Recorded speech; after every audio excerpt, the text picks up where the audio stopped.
Bonjour à tous, je suis ravi de vous retrouver pour cette nouvelle vidéo. Aujourd'hui, on va parler spiritualité, accélération, énergie et bien-être, ou mal-être, ça dépend un peu dans quel cas on est. Alors, le bien-être, bien parce que c'est mon travail, ça fait 14 ans que j'accompagne les personnes à mieux vivre avec elles-mêmes, à être plus en harmonie avec elles-mêmes, plus forcément par conséquent plus en harmonie avec les autres, à mieux vivre leur sensibilité, leur hypersensibilité, à trouver des solutions plus satisfaisantes pour leur quotidien, bref, à s'épanouir. Et je fais cette vidéo parce que ce que j'observe actuellement, c'est que beaucoup de personnes vivent dans une forme de morosité, sont un petit peu plombées. Beaucoup de personnes sont déprimées. Il y a des personnes qui vivent leur crise d'angoisse pour la première fois. Donc, bienvenue au club pour ces personnes. Alors moi, ça fait déjà bien longtemps que voilà, j'ai appris à gérer un petit peu tout ça. Mais je vois aussi beaucoup de jeunes qui sont en souffrance, parfois déprimés, alors qu'avant, ça se voyait moins. Et moi, ce que j'avais envie de faire aujourd'hui, c'était de vous apporter une lecture un petit peu différente par rapport à ce qui se passe en ce moment. Parce qu'effectivement, on pourrait rapidement partir sur le fait de dire, bah oui, effectivement, c'est par rapport à la crise sanitaire, avec cette période difficile, etc. Et c'est vrai, sous une certaine lecture, c'est une réalité. La crise sanitaire, finalement, elle nous a bien chamboulés. Mais là aujourd'hui, mon but, c'est de vous amener cette lecture différente pour peut-être vous amener à cheminer aussi différemment. Donc par rapport à ça, prenez ce qui fait écho en vous, prenez ce qui résonne et puis laissez le reste aux autres. Alors moi déjà ce que j'observe, et ça c'est déjà dans mon quotidien, c'est qu'aujourd'hui tout accélère. Il y a déjà le rapport au temps qui est pour moi différent, plus rapide, mais aussi le rapport à ce qui nous entoure en termes de technologie. Nos outils de communication sont beaucoup plus efficaces, plus rapides. Vous voyez, avant, pour envoyer une lettre, je ne sais pas moi, à l'autre bout du département ou du pays, voire du monde, il fallait déjà la rédiger manuscritement, comme ça, sur un papier. Si on faisait des ratures, on était obligé de tout recommencer et réécrire, ça prenait une plombe. Et puis ensuite, on allait à la poste, et puis de là, ça partait par la voiture, le train, le bateau, enfin bref, ça faisait tout un tas de périples et ça arrivait des semaines après.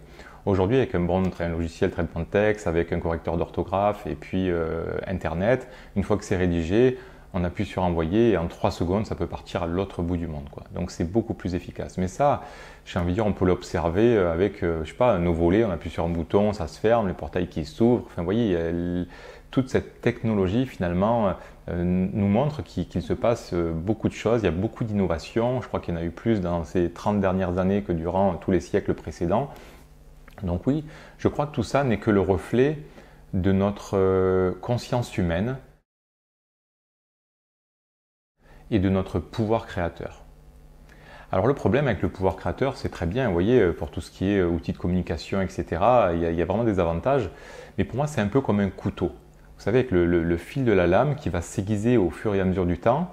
Et je crois que pour les personnes qui arrivent à bien appréhender cette conscience que j'ai un peu traduit sous ce fil du couteau là, eh bien ces personnes-là, si elles apprennent à bien manier le couteau, à faire attention, à avoir des gestes avec plus de dextérité, ces personnes-là vont pouvoir faire plus de choses plus rapidement, plus efficacement, en se fatiguant beaucoup moins. Voyez, par exemple, moi, quand je fais cette vidéo, eh bien, avant, pour toucher, je sais pas, peut-être des milliers de personnes, il aurait fallu que je fasse des centaines de conférences. Là, je sais que je touche des personnes qui sont au Canada. Enfin, il aurait fallu que j'aille me déplacer. Voilà. Là, aujourd'hui, eh bien, avec Internet, c'est beaucoup plus facile, beaucoup plus puissant. Mais le problème, c'est que c'est comme pour le mariage, c'est pour le meilleur, mais aussi pour le pire. Et pour toutes les personnes, finalement, eh bien, qui n'ont pas fait finalement ce cheminement de comprendre un petit peu, tiens, quel est mon pouvoir créateur, comment j'influence ma vie finalement avec toutes mes inconsciences, eh bien pour ces personnes-là, ça va être de plus en plus difficile et je pense que c'est pas prêt de s'arrêter. Moi, je me rappelle qu'il y a une dizaine d'années, même peut-être un peu plus, ça fait 14 ans maintenant, mais quand j'accompagnais les personnes, ils venaient me voir avec une problématique. Alors là, je vous donne un exemple. Mais c'est toujours le même fonctionnement en fait, hein. Les gens viennent avec un problème parce que ça ne va plus dans leur vie ou elles ne se sentent pas bien. Et qu'est-ce qu'elles font la majorité du temps? Elles cherchent le problème à l'extérieur. Voilà, ça c'est un principe de base. Je pense que les 3/4 des gens font ça. Et malheureusement, entre guillemets, mais en tout cas, voilà, nous, notre rôle en tant que thérapeute, praticien et autres, c'est de les aider à prendre conscience finalement de leur blessures, de leur manque affectif, de leur je sais pas quoi. Vous voyez, par exemple, une personne qui est très dévalorisée mais qui est complètement inconsciente de ça, va avoir du mal à poser ses limites, par exemple, et va vivre un enfer avec son environnement parce qu'il va être trop envahissant.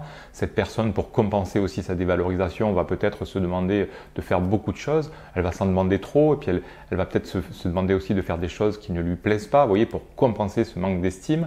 Et donc par conséquent, déjà elle va beaucoup se fatiguer, et puis elle va aussi s'attendre, parce que c'est sa réalité intérieure, à ce que les autres en fassent autant. Et puis si les autres ne le font pas, elle va les critiquer, les juger dans cette incompréhension intérieure, en disant mais quand même c'est déconné, franchement il pourrait quand même faire ça pour moi, vous voyez. Et donc il va y avoir tout un tas de malentendus, de tensions qui vont un petit peu se manifester comme ça à l'extérieur. Le problème, c'est qu'aujourd'hui, ça accélère. Et si je reprends mon exemple de tout à l'heure avec cette personne, par exemple, qui se manquait d'estime il y a 14 ans, c'était déjà quelque part une réalité que la vie l'a poussé à prendre conscience, vous voyez, de son manque d'estime en lui faisant vivre certaines problématiques de santé, certains problèmes relationnels, certains troubles émotionnels, enfin bref, je ne sais plus ce que j'ai dit avant, bref, vous m'avez compris. En tout cas, voilà, ça va nous faire vivre des difficultés, mais la vie nous pousse d'une certaine manière à attirer notre attention avec tous ces inconforts pour nous dire, là, peut-être que tu manques d'estime, peut-être que tu n'as pas appris à bien accueillir tes émotions, peut-être que tu diriges ton énergie plutôt sur ce que tu ne veux pas, plutôt que de la diriger sur ce que tu veux. Et donc, quelque part, la vie, avec toutes ces malheureuses aventures que nous côtoyons régulièrement, moi le premier, eh bien, nous invite, attire notre attention pour aller en nous-mêmes et puis faire le job, quoi, hein, pacifier certaines blessures, évacuer certaines mémoires transgénérationnelles. Enfin, c'est notre héritage, mais on en est responsable quand même. Enfin, vous voyez, et donc la vie nous invite vraiment à ce retour sur soi pour mieux se comprendre, être plus en amour avec soi. Je prenais l'exemple de ma personne qui était avec son manque d'estime tout à l'heure. Le problème, c'est qu'avec l'accélération, avant, ça arrivait avec une ou deux situations, mais aujourd'hui, cette personne, elle va s'en prendre plein la gueule. Vous voyez, c'est comme par exemple les personnes sensibles et hypersensibles. Non, mais les personnes hypersensibles aujourd'hui qui n'ont pas compris comment mieux vivre leur sensibilité, comment extérioriser plus efficacement, j'aime pas trop les termes, mais bon, on va dire que voilà, plus efficacement leurs émotions, qui ne vont pas finalement se trouver un contexte favorable pour s'épanouir avec cette hypersensibilité, elles s'en prennent plein la gueule. Voilà, parce que finalement, la vie accélère aujourd'hui, notre pouvoir créateur est beaucoup plus puissant, et donc c'est un peu comme si on nous prenait la tête. Avant, on nous tapait un peu gentiment sur la tête pour nous dire oh, tu devrais te pencher un peu sur toi, puis aujourd'hui on nous prend carrément la tête et puis on y va, quoi. Toutes ces difficultés, pour moi, de notre quotidien sont censées être un feedback pour nous dire tiens, regarde qu'est-ce qui anime ça pour que cette réalité se manifeste dans ta réalité extérieure. Vous savez, Carl Gustav Jung disait très justement, à mon sens, tout ce qui n'est pas mis en lumière, en conscience, revient sous la forme de destin.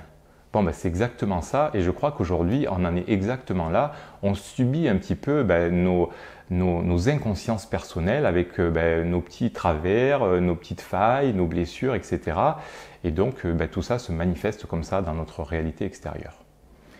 Alors, ce qui serait intéressant, c'est de passer d'un destin que l'on subit complètement inconsciemment en essayant de systématiquement regarder ce qui ne va pas à l'extérieur. Vous savez, on essaye de combattre la maladie, on essaye de combattre son voisin quand il n'est pas d'accord avec nous. Là, j'ai vu que pour les vaccins, c'était une vraie catastrophe. Vous voyez, on est toujours dans cette croyance de dire que moi, je sais mieux que l'autre parce que j'ai appris ça. On est tous différents et je crois que toute cette situation n'est que le reflet de la conscience collective. Alors ouais, parce que le truc, c'est ça aussi. C'est que nous avons un destin personnel en fonction de notre histoire personnelle, en fonction de notre mémoire transgénérationnelle, de nos ancêtres un petit peu quelque part. Mais nous avons aussi un destin commun, un destin collectif, il y a des destins de famille, il y a des destins de ville, finalement de pays, et puis il y a aussi d'humanité finalement. Et donc forcément, le destin collectif va forcément, on va dire un petit peu rentrer dans le destin personnel d'une personne et inversement. Là, en faisant cette vidéo, je sais que quelque part, même si c'est à moindre échelle, mais je fais mon rôle, je sais que peut-être je vais influencer légèrement le destin, entre guillemets, mais de certaines personnes, si ça résonne en elles et qu'elles se disent, bon, effectivement, il faut que je change mes habitudes et que je vois les choses différemment. Donc voilà, les uns interfèrent avec les autres et peuvent modifier chaque réalité. Et moi, ce que je trouve chouette, c'est de passer à un destin qu'on subit à quelque chose de plus... où on devient acteur. Être acteur de sa vie, qu'est-ce que ça veut dire finalement ? Je veux dire, c'est des termes qu'on voit tous les jours, etc. Mais il faut se les approprier. Je crois qu'être acteur de sa vie, c'est mieux se comprendre, comprendre comment on fonctionne, comprendre quels sont nos besoins, quelles sont nos passions, et quelque part passer de on va dire, du destin subi à la légende personnelle. Franchement, il n'y a pas photo, ça n'a rien à voir. On ira globalement au même endroit, mais il y en a un qui est acteur, il y en a un qui est vraiment dans cette dynamique de comprendre. Voilà, je me suis blessé à une période de ma vie. Oui, je sais pourquoi je me suis blessé, ça avait du sens à cette période-là. Oui, c'est pas juste je me suis cassé le bras et je subis et je recommencerai plus. Enfin, vous voyez, il y a du sens derrière tout ça. Je sais que cette société nous invite systématiquement à regarder ce qui va voilà, à l'extérieur, en nous disant le problème c'est telle maladie, le problème c'est telle… Vous voyez, c'est toujours à l'extérieur. La société ne nous invite pas à dire, écoutez, la télé, elle ne nous dit pas arrête-moi s'il te plaît et puis commence à te pencher sur toi un petit peu. Vous voyez, la télé ne nous incite pas à faire ça.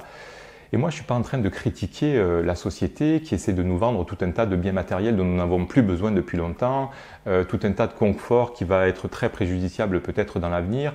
Enfin, vous voyez, la société, elle fait ce qu'elle a à faire, elle nous crée des formes de tentation et peut-être à nous de nous réveiller et de ne pas systématiquement rentrer un petit peu dans cette, dans cette relation où on va fonctionner dans ce système-là. Je pense qu'il est temps de parfois revenir à soi. Et encore une fois, quand nous avons, je sais pas, une maladie ou des problèmes relationnels, de trouver en soi, ou de chercher du moins, même si tout de suite on ne trouve pas. Moi le premier, ça pourrait m'arriver demain, je ne vais pas trouver comme ça parce que j'ai des outils, c'est un long processus parfois, mais par contre je sais où regarder. Voilà. C'est pas être nombriliste, hein, c'est pas être, mais voilà, forcément, si je vis quelque chose dans ma réalité extérieure, où est-ce que ça vient prendre d'abord naissance en moi? Voyez, et voilà, en gros c'est ça. Donc je crois que mais c'est ça pour tout en fait, et dans nos relations affectives, dans nos relations amicales, dans notre difficulté à obtenir un travail, dans plein de choses. Et je crois que ça, c'est ce qui manque à beaucoup de personnes aujourd'hui qui sont un peu perturbées, déboussolées, qui sont dans l'inquiétude, dans le stress, qui vivent des angoisses. Il leur manque concrètement ce regard sur elles-mêmes et puis les outils qui vont avec. Et pour moi, c'est une forme de spiritualité, parce que je crois que ce qui manque à beaucoup de personnes aujourd'hui, c'est cette dimension spirituelle. Je ne suis pas en train de parler de la religion, vous n'êtes pas obligé de croire en un Dieu, vous voyez, il faut faire la part des choses. Je ne suis même pas en train de parler de la dimension mystique qu'on peut associer parfois à la spiritualité. Pour moi, je pense que faire un retour sur soi quand on est angoissé, quand on est malade, essayer de corriger quelque part ses habitudes, ses pensées, ses croyances, vous voyez, tout ça est pour moi un cheminement intérieur. Le cheminement intérieur, quel qu'il soit, est pour moi une forme de spiritualité. On n'est pas obligé de croire en tout un tas de trucs, les anges, etc. Ça fait partie d'une forme de spiritualité et il y a des gens qui vont être bien avec ça, il y a des gens qui vont s'épanouir avec cette dimension. Mais si ça ne vous parle pas, je crois que vous pouvez aussi quand même faire ce cheminement intérieur. De vous dire, tiens, quelle est ma part de responsabilité dans ce qui se joue dans ma vie actuellement ?